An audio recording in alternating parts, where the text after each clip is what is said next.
আচ্ছা দেখো, ঠিক আছে, জোয়ার ভাটা।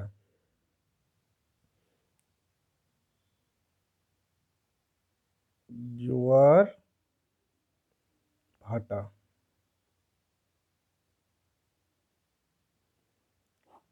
আজকে আলোচনা করব জোয়ার ভাটা।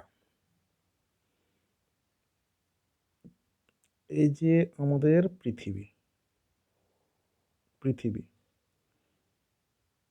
পৃথিবীর পৃথিবী এটা করে দিই পৃথিবী, ঠিক আছে, এটা হলো আমাদের চাঁদ।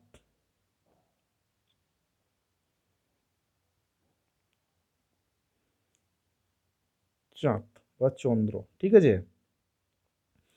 তো এই যে চাঁদের আকর্ষণে এই যে কি পৃথিবীর জল অনেকটা বেড়ে যায়, ঠিক আছে, এই যে জল অনেকটা বেড়ে যাচ্ছে। এই সামনের দিকে যেমন চাঁদের আকর্ষণে জল বাড়ে, ঠিক আছে, এই জলটাকে কি হচ্ছে টানছে, টানছে, তাহলে কি হয়, জলটা বাড়ে। এই দিকেও কিন্তু পৃথিবীর ঘূর্ণনের ফলে এই দিকেও কিন্তু পেছন দিকেও জল বাড়ে, ঠিক আছে। এটা হলো মুখ্য জোয়ার, চাঁদের আকর্ষণে, হ্যাঁ, যেটা জল বেড়ে যায় সেটাকে বলা হয় মুখ্য জোয়ার। মুখ্য মুখ্য জোয়ার।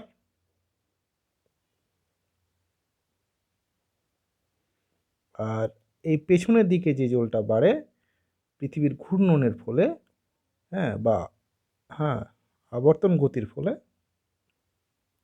সেটাকে বলা হয় গৌণ জোয়ার। গৌণ জোয়ার।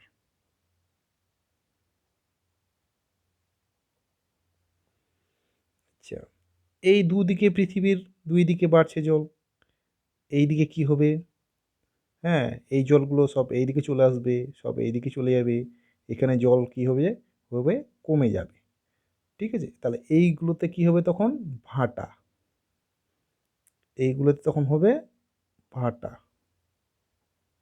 ঠিক আছে, এখানেও তখন হবে ভাটা। আচ্ছা, জোয়ারের অনেকগুলো ভাগ হয়। একটা হলো এখানে আমরা দেখলাম কি মুখ্য জোয়ার, আর এটা গৌণ জোয়ার। চাঁদের আকর্ষণের ফলে কি হচ্ছে, এই দিকটা মুখ্য জোয়ার হচ্ছে, আর ঘূর্ণনের ফলে এই দিকটা পেছন দিকটাও জল বাড়ে, এদিকটা বলা হয়, একে বলা হয় গৌণ জোয়ার, ঠিক আছে। আর যেখানে জল কমে সেটাকে বলা হয় ভাটা।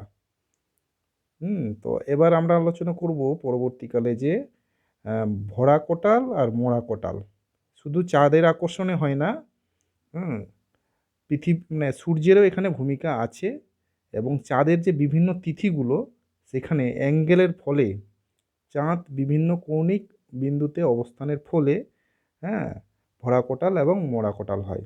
কোনো সময় জোয়ারের জল বেশি বাড়ে, কোনো সময় কম বাড়ে, ঠিক আছে। এগুলো নিয়ে আমরা পরবর্তীকালে আলোচনা করব।